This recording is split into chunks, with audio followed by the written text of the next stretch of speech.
দোকানপাট বন্ধ করতেছে, সংখ্যালঘুদের উপরে অত্যাচার চলতেছে।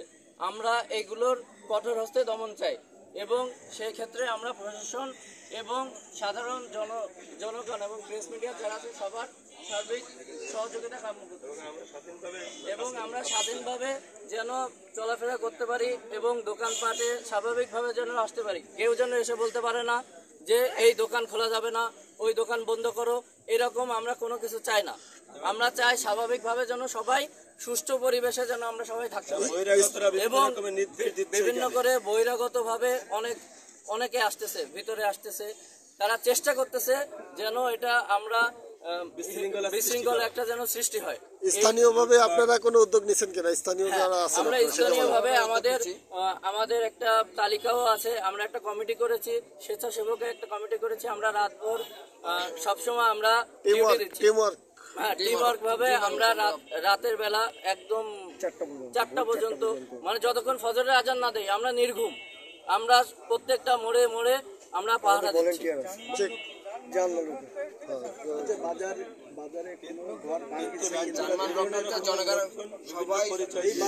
ধর্মাবলম্বী সবার সামনে আমরা এইভাবে ডিউটি দিচ্ছি।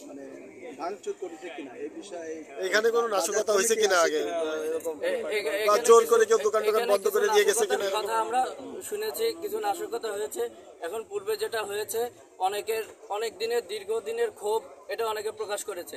ওই দিনের কথাটা আমরা ভুলে যেতে চাই। আমরা চাই এখন থেকে জাস্ট নাও এখন থেকে সবাই যেন স্বাভাবিকভাবে থাকে, আর দ্বিতীয় কোনো দোকানের পরে যেন হামলা না হয় এবং কারোর উপরে যেন জীবন নাশের হুমকি না হয়। কোনো চাঁদাবাজি থাকবে না বাজারে, কোনো সিন্ডিকেট থাকবে না এবং সবাই স্বাধীনভাবে থাকবে। গতকালকে আমরা খবর পেয়েছি একটা বাড়িতে আগুন দেওয়া হয়েছে। তাদের আল্লাহ না করুক তাদের বাড়িতে ভালো ফেন্সিং দেওয়া ছিল বিধায় ভিতরে আগুন দিতে পারেনি, বাইরে আগুন দেওয়া হয়েছিল। আমরা সেটা তৎক্ষণিক আমরা সবাই ভলান্টিয়ার যারা ছিলাম তাদের বাড়িতে উপস্থিত হয়েছি।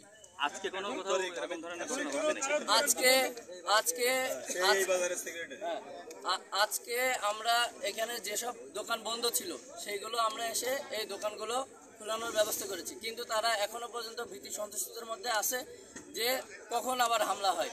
এই হামলাটা যেন না হয়, তারা যেন স্বাভাবিকভাবে ব্যবসা করে খেতে পারে, এটাই আমাদের দাবি।